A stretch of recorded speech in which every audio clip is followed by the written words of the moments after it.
예수 그리스도께서는 보이지 않는 하나님께서 보이도록 나타내신 하나님이다. 그렇게 요한복음 1장 14절에서 증거하고 있습니다. 육신을 입고 오신 하나님이신 예수 그리스도께서는 하나님만의 복음을 증거하셨습니다. 메시지를 통해서 하나님 나라를 가르치시고 또 수많은 표적들을 행하셔 세상에만 하나님 나라를 보여주셨습니다. 그리스도께서는요, 짧은 3년의 공생의 기간 동안 하신 일은요, 헤아릴 수 없을 정도로 많습니다. 그래서 요한복음 마지막에 이렇게 기록하고 있습니다. 25절 말씀에 예수께서 행하신 일이 이외에도 많으니 만일 낱낱이 기록된다면 이 세상이라도 이 기록된 책을 두기에 부족할 줄 아노라 그랬습니다. 예수 그리스도께서 하신 일들을 담아두기에는 세상이 너무나 작거든요. 그래서 하나님께서는 우리에게 꼭 필요한 일만 골라가지고 기록으로 남겨두셨습니다. 그게 바로 성경이죠. 그러면서 성경의 목적을 이렇게 증거하고 있습니다. 20장 31절이죠. 오직 이것을 기록하면 너희로 예수께서 하나님의 아들 그리스도이심을 믿게 하려 하며 또 너희로 믿고 그 이름을 힘입어 생명을 얻게 하려 함이라 그랬습니다. 그러니까 성경 기록의 목적은요, 두 가지입니다. 하나는 예수가 그리스도이심을 믿게 하려는 겁니다. 또 다른 하나는 뭡니까? 예수 그리스도를 믿는 우리가 예수 그리스도의 이름을 힘입어서 생명을 얻게 하려는 것입니다. 하나로 하면요, 예수가 그리스도이심을 믿는 자마다 그 이름으로 생명 곧 영생을 얻게 하려고 성경에 기록된 것입니다. 자, 예수 그리스도께서 세상에서 행하신 일이 세상이 담아두기에 부족할 만큼 많은데 이 모든 걸 다 제외하고 왜 사복음서의 기록 정도만 남겼을까요? 그 많은 기록을 다 제외하면서까지 전하려고 하는 한 가지가 뭐냐? 그 한 가지가 바로 예수가 그리스도라는 사실입니다. 그 사실이 왜 그렇게 중요합니까? 우리 인간은 태어나면요, 교육을 받고 자라면서 행복하게 살기 위해 가지고 가정도 꾸리고 일도 하고 그렇게 하죠. 나이가 들면서 자손들을 통해서 즐거움을 얻죠. 그리고 인생의 여유를 누리며 살고자 애를 씁니다. 그래서 일평생을 살면서 헤아릴 수 없는 희로애락의 온갖 일들을 겪습니다. 그러면서 혹은 좌절하기도 하고 절망하기도 하지만 기어코 이겨내면서 생을 유지해 가려고 발버둥을 치는 것입니다. 자, 이런 삶을 사는 동안에 우리는 수많은 질문들을 우리 자신에게 던집니다. 진정한 인생의 해답을 얻기 위해서 지식을 구하고 또 훌륭한 사람을 찾아가서 조언도 구합니다. 심지어는요, 존경하거나 원하지도 않으면서 답을 얻기 위해서 귀신 들린 무당 점쟁이를 찾기도 합니다. 그런데 우리가 어려서는요, 사실 모든 게 신기하고 궁금해가지고 자꾸 묻잖아요. 그래서 어린 유아들은 질문이 많습니다. 그렇죠? 이건 뭐지? 왜 그런 거지? 이게 애들의 특징 아닙니까? 모든 게 질문이라. 커가면서 지식이 쌓이고 스스로 일할 때가 되면 생기는 질문은요, 아주 간단하고 또 분명합니다. 어떻게 하면 내가 성공하지? 어떻게 하면 남보다 더 빨리 높은 자리에 또 많은 재산을 가지고 여유롭게 살 수 있을까? 아주 구체적이고 실용적인 질문으로 가르칩니다. 그러나 나이가 어느 정도 들고 경륜이 쌓이면요, 질문은요, 사뭇 철학적이고 또 종교적으로 바뀝니다. 인생이란 도대체 뭐냐? 그리고 나는 누구냐? 내가 지금 제대로 인생을 살고 있기는 하나? 그런 질문을 던지고 또 답을 찾기도 합니다. 그 모든 물음에 대해서 제각각 자기의 답을 가지고 생의 시간을 쏟고 사는 인생에게 결코 지워지지 않는 아주 궁극적인 질문이 남아있죠. 그 질문은 정보나 지식이 아닙니다. 실용적인 자산도 아닙니다. 철학적인 물음도 아니죠. 이건요, 종교적인 의문을 넘어서는 영적인 질문이 남아있습니다. 그러니까 모든 사람은 결국에는요, 영적인 질문들과 맞닥뜨리게 되는 것입니다. 왜 그렇습니까? 우리 인간은요, 다른 피조물들과는 달리 영적인 존재이기 때문에 그렇습니다. 영적인 질문은 감각이나 본능 그리고 경험에 의해서 체득이 되는 지식으로는요, 답을 얻을 수가 없습니다. 우리 인간은 영적인 존재로 창조하신 성삼위 하나님만이 답을 줄 수 있는 존재. 근원적인 의문, 인생에 남아있는 유일한 의문인 것입니다. 삼성그룹을 창업한 고 이병철 회장. 이 사람이 1986년도 죽기 직전에 카톨릭 신부에게 24가지 질문을 종이 4장에 적어가지고 보냈다고 합니다. 그 질문은 충동적인 질문이 아니었습니다. 오랫동안 고민하고 숙고한 뒤에 인간과 신에 관한 근본적인 질문들을 던졌습니다. 그게 세상에 공개되어 책으로 나왔는데 제목이 뭐냐? 백만장자의 마지막 질문이라는 책입니다. 이 회장은요, 인간 세상사에 이해되지 않는 부조리한 일들에 대해서 많은 질문을 던졌습니다. 특히 종교와 관련해 가지고 이해할 수 없는 의문들이 참 많았습니다. 아니, 비신앙인보다 교인들 중에 왜 범죄자가 많느냐? 공산주의와 천주교는 정받는데 왜 천주교인이 많은 국가가 공산화되는가? 이런 질문이 많았는데 그 중에 인간, 특히 영혼의 궁극에 관한 질문이 있었습니다. 과연 하나님은 존재하는가? 그 존재를 뭘로 증명할 수 있는가? 신이 있다면 왜 인간에게 고통과 불행과 죽음을 주었는가 하는 것까지 고 이병철 회장은 많은 걸 궁금해했습니다. 나중에는요, 예수께서 우리 죄를 대신해서 죽었다는데 도대체 우리 죄는 뭔가? 영혼이란 무엇이며 죽으면 끝이 아닌가? 죽고 난 뒤에 정말 내세가 있는가? 누가 과연 천국에 들어갈 수 있는가? 이런 질문들을 고 이병철 회장이 던졌다고 합니다. 그러니까 사람이라면 누구나 결국에는 한 번쯤 물을 수밖에 없는 질문이 영적인 것에 관한 것이거든요. 이게 모든 인생의 마지막 질문인 것입니다. 그런데 이병철 회장이 한 질문보다 쉽게 답을 얻지 못하는 더 구체적인 질문도 있습니다. 그게 뭡니까? 왜 우리 집안에는 저주와 재앙이 끝도 없이 계속되냐? 자식의 자식까지 선조의 문제가 왜 계속되고 있냐? 왜 무당인 어머니처럼 되기 싫어가지고 저 먼 외국으로 이민까지 갔는데 거기서도 신비가 돼가지고 원치 않는 무당이 되어야 하는가?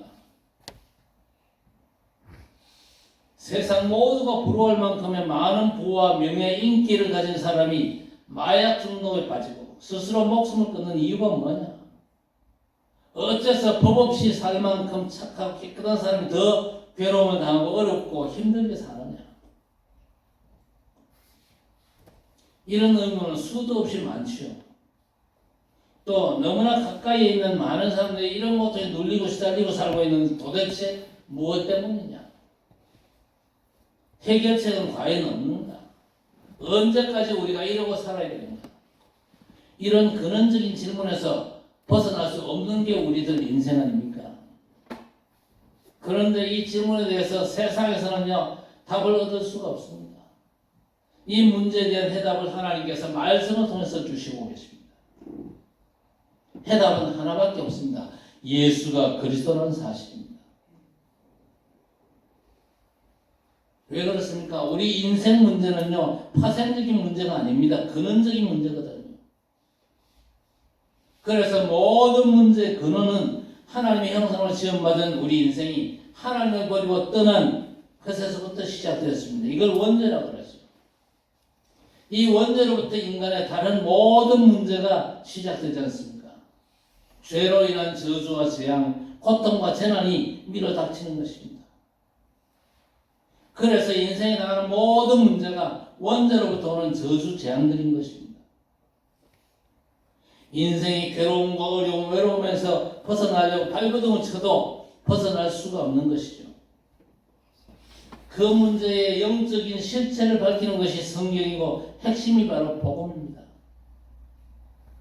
그래서 교회를 그냥 다니지 말고 하나님 말씀의 목적대로 복음 안에서 모든 문제에 대한 해답을 가지고 살아야 되는 것입니다. 성경은 우리 인생을 하여금 죄짓도록 속이고 하나님을 떠나 영이 죽은 자로 죄와 사망의 법 아래 갇히게 만든 사단의 12가지 계략이 나오죠.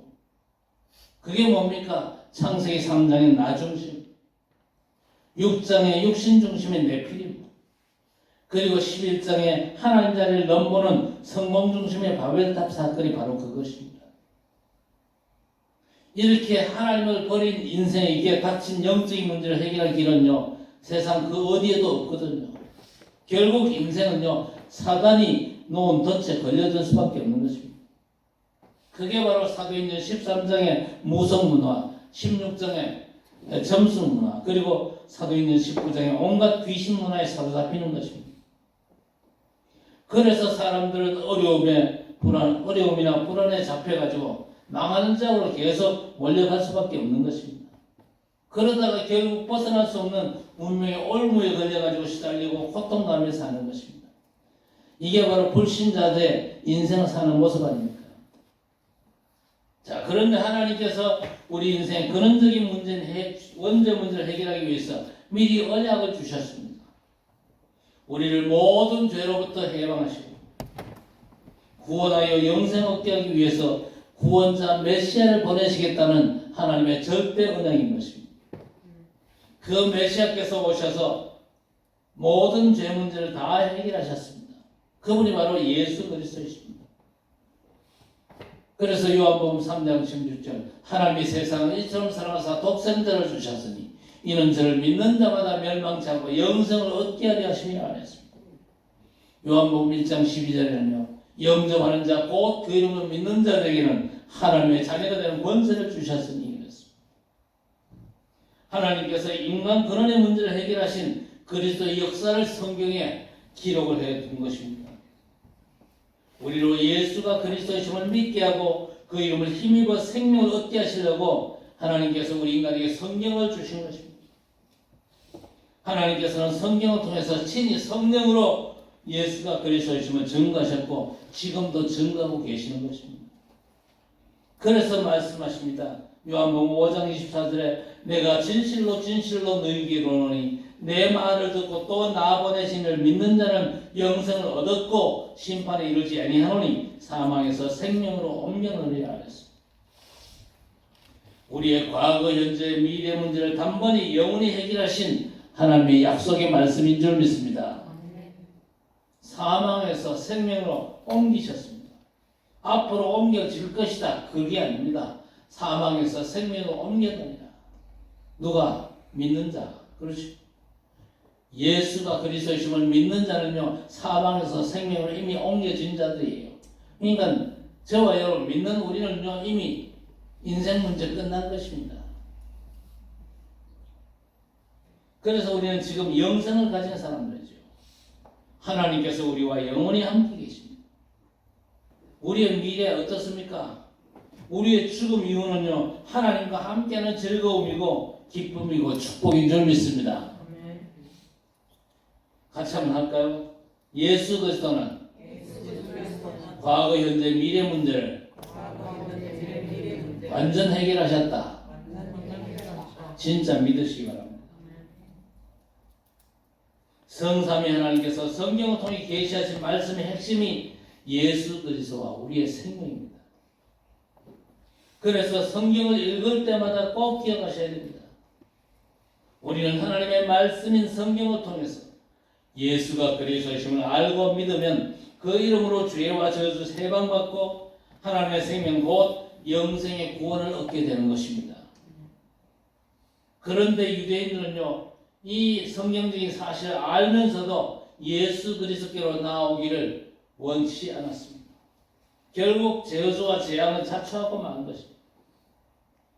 그러나 하나님의 말씀을 말씀대로 받아 믿은 자들은 모두가 세상에서도 하나님 나라 보좌의 축복을 누리고 살게 되는 것입니다. 그래서 우리는요, 하나님의 말씀인 성경을 목적하신 대로 믿으면 돼요. 내 멋대로 믿는 게 아니고 성경대로 믿으면 된다는 말이죠. 이 믿음이 우리를 세상을 이기게 할 수 있는 생명의 능력인 줄 믿습니다.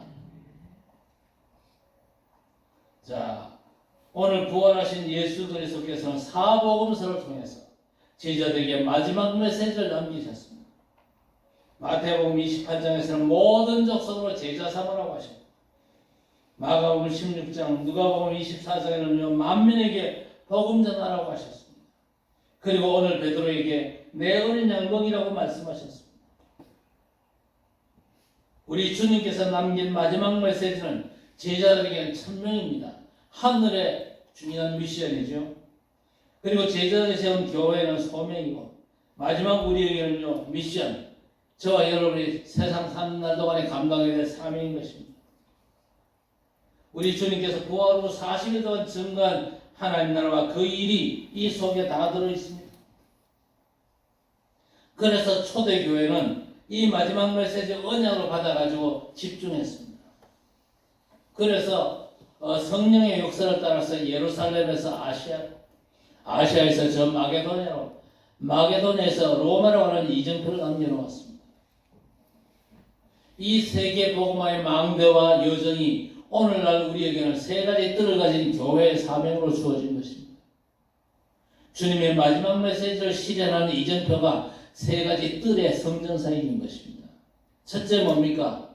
이방인, 즉 2, 3, 7과 5천 종족의 뜰입니다. 여기서 온 천하 만민에게 복음 전환하시고 모든 족속 제자 삼으라는 말씀의 실현을 우리가 누려야 할 것입니다. 그래서 우리가 5천 종족 시대를 내다보고 미리 응답받는 사역이 바로 세계 선교 사역인 것입니다. 우리가 왜 중남미 집중훈련을 계속하고 있습니까? 중남미 집중훈련을 통해서 그야말로 중남미의 2, 3, 7과 5천 종족을 살리는 중요한 응답을 받을 수 있기 때문에 그렇습니다. 둘째는요, 기도 치유의 뜰입니다. 마가복음 16장 15절 이하 말씀 중에 17절, 18절의 말씀의 실현이 치유의 뜰 아닙니까? 뭐라고 되어 있습니까? 믿는 자들에게 이런 표적이 따르리니 곧 그들이 내 이름으로 귀신을 쫓아내며 새 방언을 말하며 뱀을 집어 올리며 무슨 독을 마실지라도 해를 받지 아니하며 병든 사람에게 손을 얹은즉 나으리라 하였습니다. 왜 기도의 치유의 뜰이 절실합니까? 세상은요 질병 시대가 되어버렸습니다. 앞으로 60만이 문제가 아닙니다.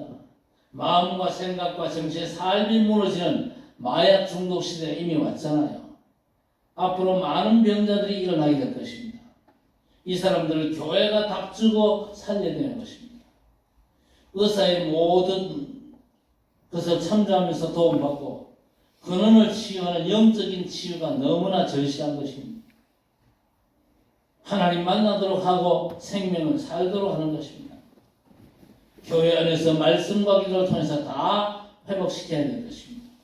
세 번째는 뭡니까? 아이들의 뜰, 곧 렘넌트 서밋의 뜰입니다. 우리 주님을 부인하고 도망쳤던 베드로에게 부활의 주님께서 세 번이나 똑같은 질문을 던지셨습니다. 15절과 16절, 17절에 내가 나를 사랑하느냐? 우리 주님께서는 베드로에게 한 가지만 확인하셨습니다. 그 한 가지가 뭡니까? 사랑이었습니다.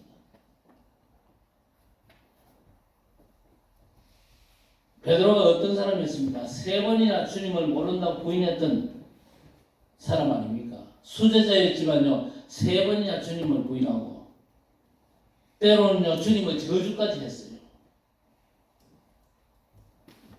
이 베드로의 과거 상처를 없애주는 사랑의 질문이었습니다.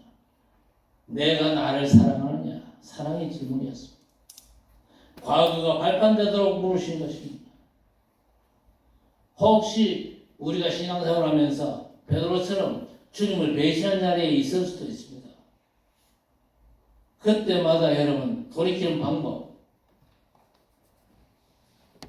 눈물을 흘려도 좋고 콧물을 쏟아도 좋고 아니면 맨정신으로 해도 좋고 내가 우리 주님을 사랑합니다. 사랑의 고백을 주님 앞에 하시기를 바랍니다. 그 고백할 때에 모든 것들을 회복시켜 주시는 것입니다. 주님의 사랑은요, 그 한 가지만을 확인하신 주님께서 똑같은 메시지를 3번이나 주셨습니다. 내 어린 양을 먹여라.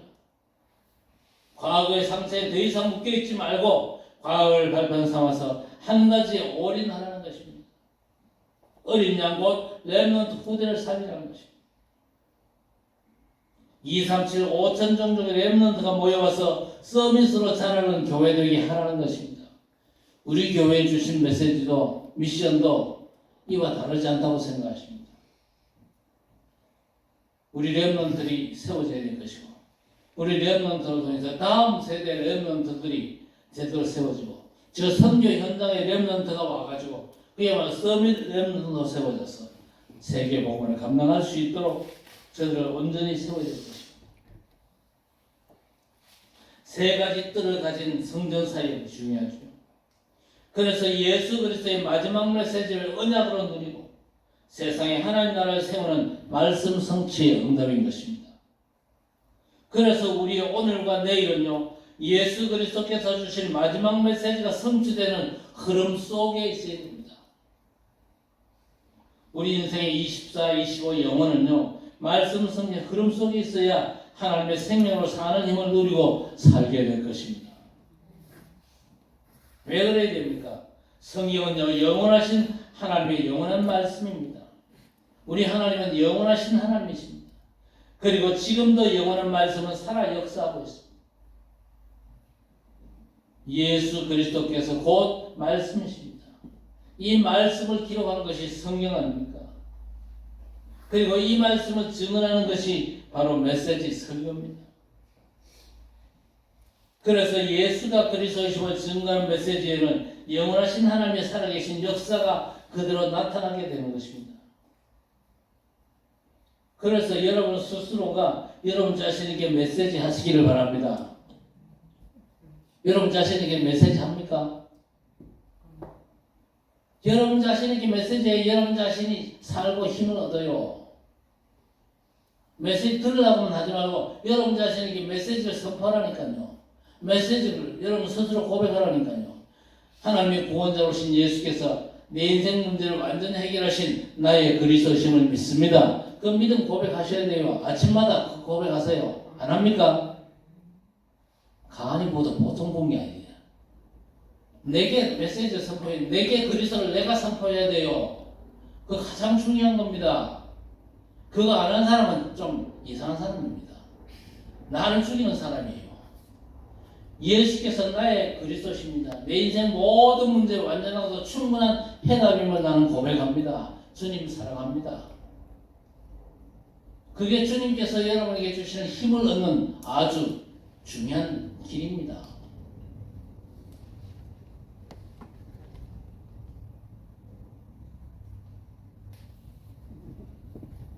구원의 길을요, 여러분 자신에게 먼저 하세요.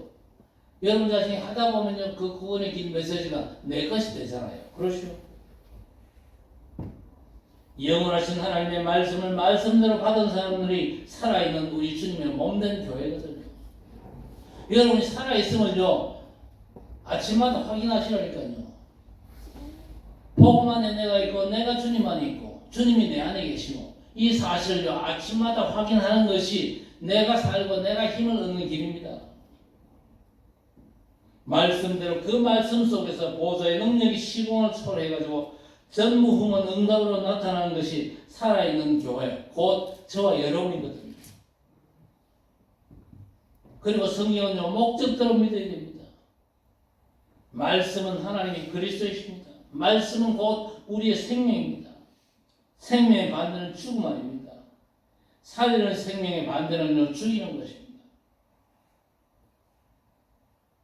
교회를 다니면서 살리는 사람이 되지 못하고 죽이는 사람들이 된다면요, 진짜 곤란합니다.